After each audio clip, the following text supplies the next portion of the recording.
नमस्कार दोस्तों, मंजित मैथमेटिक में आपका स्वागत है। रोज की भांति आज हम फिर से आपके लिए 50 क्वेश्चंस के मिनी टेस्ट लेकर हाजिर हैं। दोस्तों, आज का टेस्ट शुरू करने से पहले हम आपको बता दें कि जो लोग नए हैं वो लोग चैनल को सब्सक्राइब कर लें और बेल आइकन को दबा दें ताकि नेक्स्ट वीडियोज और टेस्ट की सूचना आप तक पहुंच सके। और दोस्तों, 50 क्वेश्चंस के इस टेस्ट को सोल्व करने के बाद आप अपना इसको जरूर कमेंट करके बताएं ताकि पता चल सके कि आपकी तैयारी कैसी है, साथ ही अन्य लोगों को भी तुलनात्मक स्थिति पता चल सके। तो चलिए शुरू किया जाए। आज का पहला प्रश्न, दिल्ली सल्तनत का सर्वाधिक विद्वान शासक जो खगोल शास्त्र, गणित एवं आयुर्विज्ञान सहित अनेक विधाओं में माहिर था। इल्तुतमिश, अलाउद्दीन खिलजी, मोहम्मद बिन तुगलक, सिकंदर लोदी। इसका आंसर होगा ऑप्शन सी, मोहम्मद बिन तुगलक। निम्नलिखित इमारतों में से कौन सी इमारत शान फतेहपुर कही जाती थी? इसका आंसर होगा ऑप्शन सी, जामा मस्जिद। ब्रिटिश राजदूत के रूप में सर थॉमस रो भारत किसके शासनकाल में आया था? इसका आंसर होगा ऑप्शन सी, जहांगीर।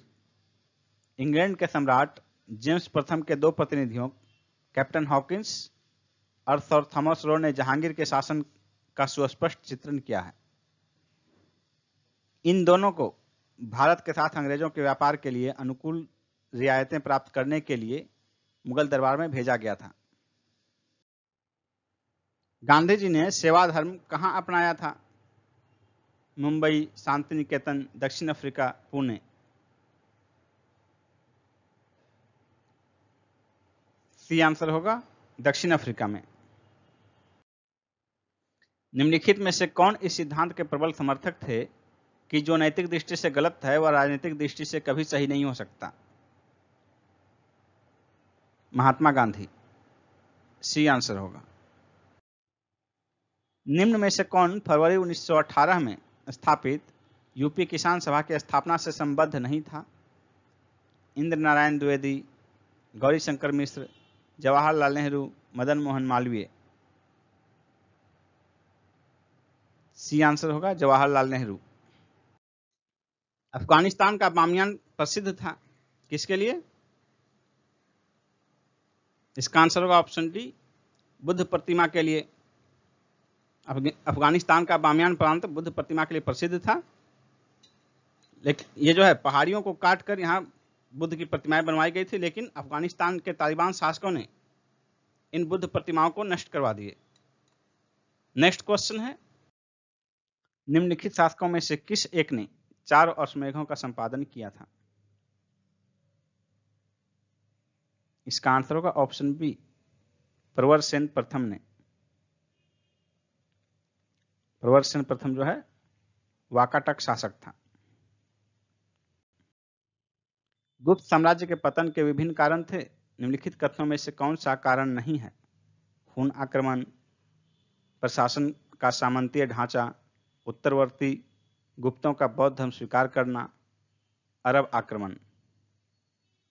इसका आंसर होगा ऑप्शन डी, अरब आक्रमण। निम्नलिखित में से किस गुप्त शासक ने सर्वप्रथम सिक्के जारी किए? इसका आंसर होगा ऑप्शन ए, चंद्रगुप्त प्रथम ने।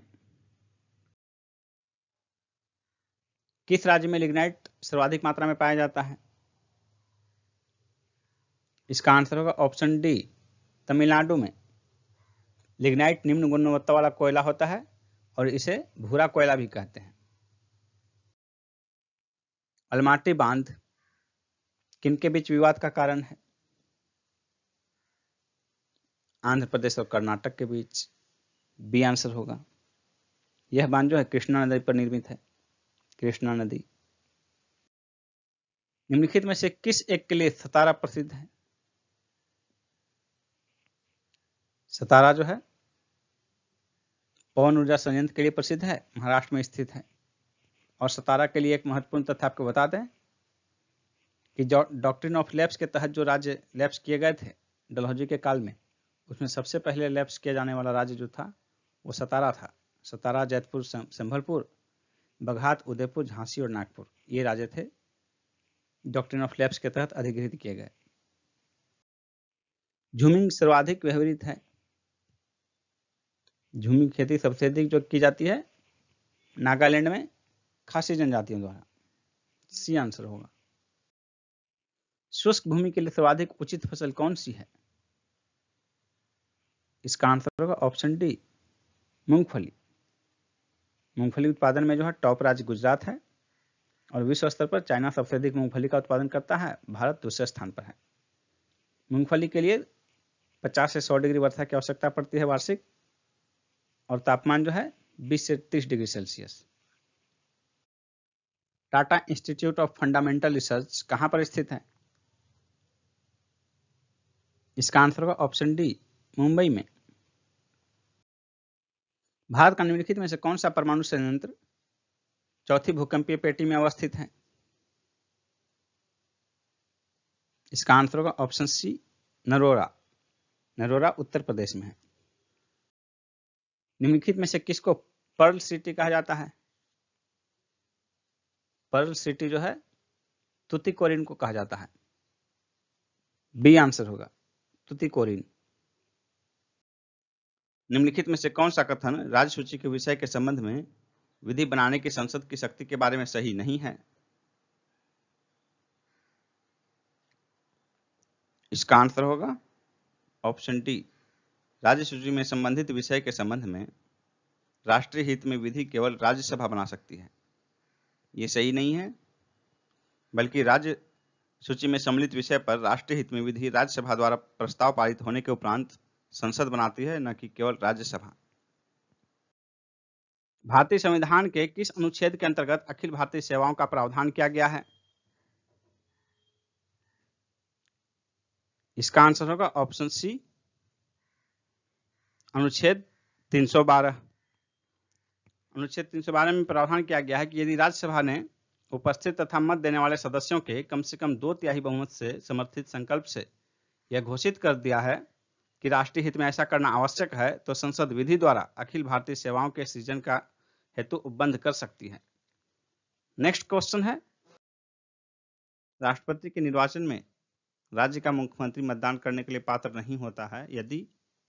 इसका आंसर होगा ऑप्शन सी, वह विधानमंडल में उच्च सदन का सदस्य हो, क्योंकि विधान परिषद यानी कि विधानमंडल का उच्च सदन जो है उसके सदस्य शामिल नहीं होते हैं। ऐसी स्थिति में यदि किसी राज्य का मुख्यमंत्री उच्च सदन का सदस्य हो तो वह राष्ट्रपति के निर्वाचक मंडल में शामिल नहीं होता है।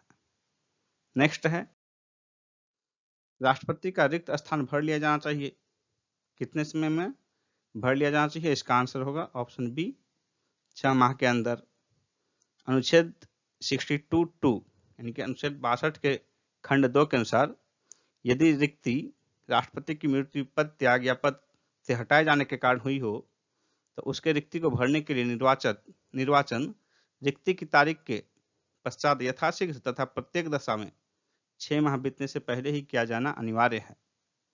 नेक्स्ट क्वेश्चन है, निम्नलिखित में से कौन सा लक्षण भारतीय अर्थव्यवस्था का नहीं है? श्रम की न्यून कार्य क्षमता, यह है। प्रति व्यक्ति कम आय, ये भी लक्षण है। पूंजी निर्माण की न्यून दर, ये भी लक्षण है। प्राकृतिक संसाधनों की कमी, हमारे यहाँ प्राकृतिक संसाधनों की कमी नहीं है, इसलिए आंसर हो जाएगा ऑप्शन डी, भारतीय अर्थव्यवस्था का लक्षण नहीं है। मानव निर्धनता सूचकांक के स्थान पर बहुआयामी निर्धनता सूचकांक किस वर्ष की मानव विकास रिपोर्ट में प्रस्तुत किया गया था? इसका आंसर होगा ऑप्शन डी, 2010 में। राष्ट्रीय विकास परिषद एनडीसी का मुख्य संबंध है पंचवर्षीय योजनाओं के अनुमोदन से, ये आंसर होगा। प्रमुख व्यूह रचना के रूप में निम्न पंचवर्षीय योजनाओं में से किस में महिला अंश योजना प्रारंभ की गई थी? इसका आंसर होगा ऑप्शन सी, नवी पंचवर्षीय योजना में। निम्न में से कौन बहुलक नहीं है? इसका आंसर होगा ऑप्शन ए, घी। जब चींटियां काटती है तो वह अंतःक्षेपित करती है, क्या अंतःक्षेपित करती हैं? इसका आंसर होगा option C, formic acid. Next है, हम लघु तरंग के प्रसारण को दीर्घ तरंग के प्रसारण की अपेक्षा अधिक अच्छी तरह क्यों सुन सकते हैं? क्योंकि दीर्घ तरंगों की अपेक्षा लघु तरंगों में ऊर्जा अधिक होती है। ए आंसर होगा। बैटरी के इलेक्ट्रोलाइट में पाई जाने वाली साधारण अशुद्धता है धूल। डी आंसर होगा। प्रत्यावर्ती धारा में धारा की दिशा और धारा का मान दोनों बदलते हैं, जबकि दिष्ट धारा समय के साथ अपनी दिशा नहीं बदलती है। निम्नलिखित में से कौन सी किरणें आवेश रहित होती है?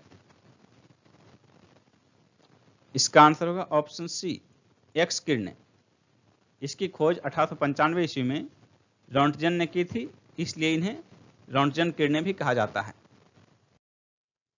अल्बर्ट आइंस्टीन कौन सा वाद्य यंत्र बजाने में निपुण थे? इसका आंसर होगा option C, violin. Robert Einstein जो है, अल्बर्ट आइंस्टीन वायलिन और पियानो बजाते थे। दूध की सघनता मापने के लिए कौन सा उपकरण प्रयुक्त किया जाता है?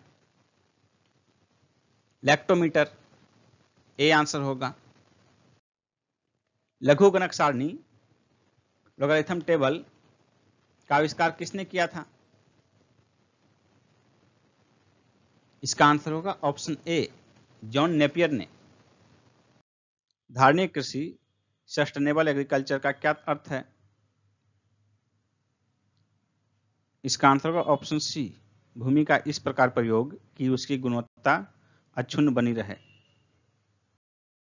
जैविक एवं अजैविक घटकों के मध्य बिचौलिए का कार्य कौन करता है?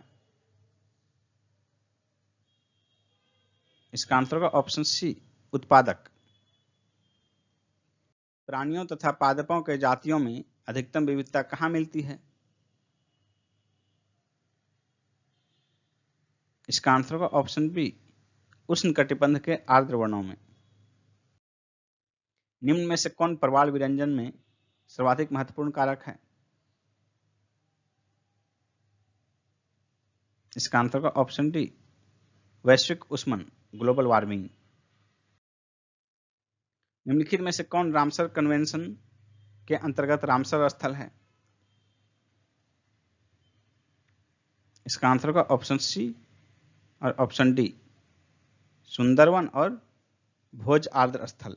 सी और डी दोनों आंसर होगा इसका। कोरोना वायरस के कारण मरने वाले केंद्रीय मंत्रिमंडल के पहले सदस्य सुरेश अंगड़ी थे।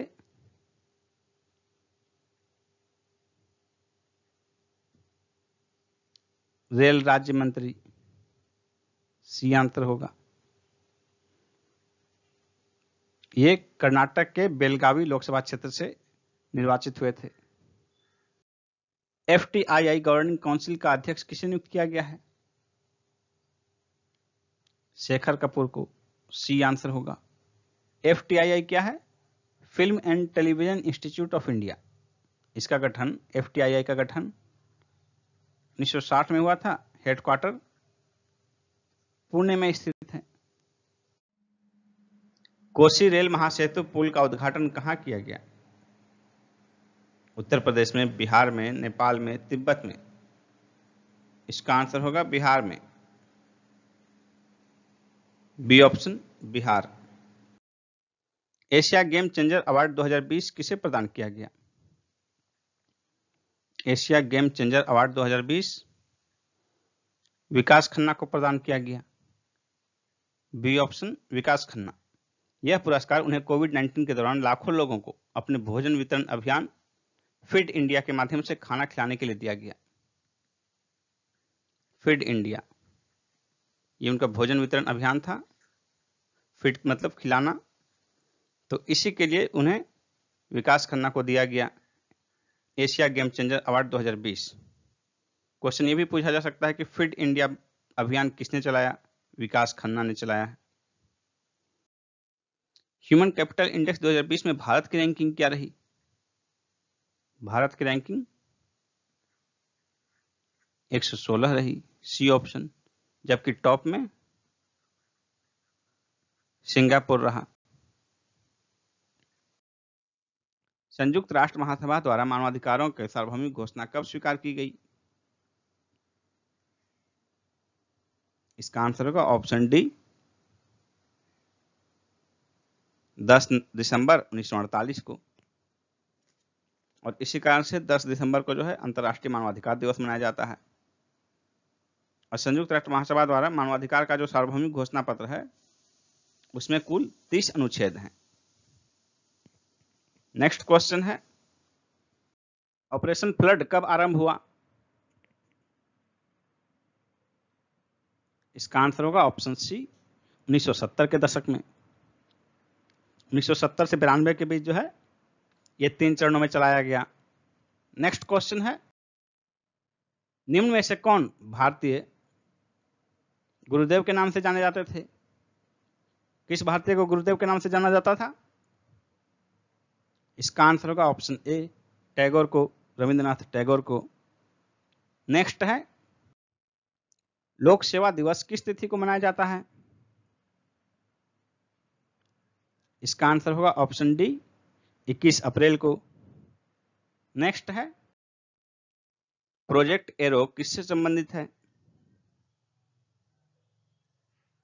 इसका आंसर होगा ऑप्शन बी, डाक विभाग के आधुनिकीकरण से। और यह जो है 2008 में चलाया गया था। प्रोजेक्ट एरो 2008 में चलाया गया था। नेक्स्ट क्वेश्चन है, दोस्तों यदि आप बीपीएससी की तैयारी कर रहे हैं तो आप अनअकैडमी के कोर्सेज ज्वाइन कर सकते हैं। देखिए वहां बीपीएससी के कौन कौन से बैच चल रहे हैं। Upcoming batches for BPSC, previous year question series BPSC prelims के लिए 30 नवंबर को बैच स्टार्ट हो रहा है, 20 दिसंबर को समाप्त हो जाएगा। और crash course GS BPSC prelims के लिए ये 27 नवंबर को बैच स्टार्ट होगा और 20 दिसंबर को समाप्त हो जाएगा। और यदि आप फाउंडेशन कोर्स करना चाहते हैं नेक्स्ट बीपीएससी के लिए तो इसका बैच देखिए, बैच स्टार्ट होने की तिथि है 24 नवंबर 2020 और समाप्त होगा 10 जुलाई 2021 के लिए। विजय बीपीएससी फाउंडेशन बैच है ये। और साथ ही देखिए करंट अफेयर्स, बिहार स्पेशल और मैथ के लिए बीपीएससी प्रीलिम्स के लिए बैच स्टार्ट हो रहा है 28 नवंबर को और समाप्त होगा 20 दिसंबर को। तो दोस्तों आपको ज्वाइन कैसे करना है? सबसे पहले आप अनअकैडमी का लर्निंग ऐप डाउनलोड कीजिए, उसमें देखिए बीपीएससी यहाँ टाइप कीजिए और उसको क्लिक करने के बाद आपका ये आएगा। जब इसे क्लिक करेंगे बीपीएससी का तो फिर देखिए यहाँ आ जाएगा बीपीएससी के कोर्स के लिए गेट सब्सक्रिप्शन। जब आप गेट सब्सक्रिप्शन में क्लिक करेंगे तो देखिए अनअकैडमी के बीपीएससी सब्सक्रिप्शन का यहाँ ऑप्शन आपके पास आ जाएगा। 1 महीने का, 3 महीने का, 6 महीने का, 12 महीने का, 24 महीने का। आप कौन सा कोर्स में एडमिशन लेना चाहते हैं उसका फी यहाँ दिया हुआ है स्ट्रक्चर। आप उसमें क्लिक कीजिए। मान लीजिए आपको 12 महीने का कोर्स में एडमिशन लेना है तो इसमें क्लिक कीजिए, इस पोर्शन में क्लिक कीजिए। उसके बाद यहाँ आएगा प्रोसीड टू पे। प्रोसीड टू पे में जब आप क्लिक करेंगे तो आपका पेमेंट की प्रक्रिया आएगी। लेकिन उससे पहले दोस्तों यदि आप डिस्काउंट प्राप्त करना चाहते हैं 10% तो आप हमारा रेफरल कोड यूज कर सकते हैं। और रेफरल कोड हमारा है MMM101 MMM101। ये रेफरल कोड आप यहाँ टाइप कीजिए। देखिए हैव ए रेफरल कोड, यहाँ पर आप रेफरल कोड टाइप कीजिए, उसके बाद प्रोसीड टू पे कीजिएगा तो आपका पेमेंट का ऑप्शन होगा। उसके बाद पेमेंट हो जाएगा। उसके बाद आप बीपीएससी के कोर्सेज ज्वाइन कर सकते हैं। अनअकैडमी पर आपको डेली T20 सीरीज प्राप्त होगा। और ये डेली T20 सीरीज जो है ये है 20 क्वेश्चन 20 मिनट में डेली है, मंडे टू फ्राइडे 8 PM में। और analysis of the test 8:30 PM में होगा। आप इसे भी ज्वाइन कर सकते हैं। आप यहाँ अनअकैडमी के टॉप एजुकेटर्स देख सकते हैं जिनके माध्यम से आपकी ये शिक्षण का कार्य चलेगा। देखिए आपके सामने। और दोस्तों फिर आपको बता दें बेनिफिट्स ऑफ अनअकैडमी। अनअकैडमी के बेनिफिट्स आपको क्या क्या होंगे तो देखिए 60 days crash course for December 20, recorded sessions for complete BPSC prelims, 10 months PT plus mains foundation batches. और इसके साथ साथ यहाँ देखिए 60 days and 90 days crash course for BPSC prelims. ये सभी फायदे आपको यहाँ पूरा दिया हुआ है। आप इसे डिटेल से देखिए कि क्या क्या आपको फायदा मिलेगा। और यदि आप चाहते हैं तो निश्चित रूप से ज्वाइन कीजिए। धन्यवाद।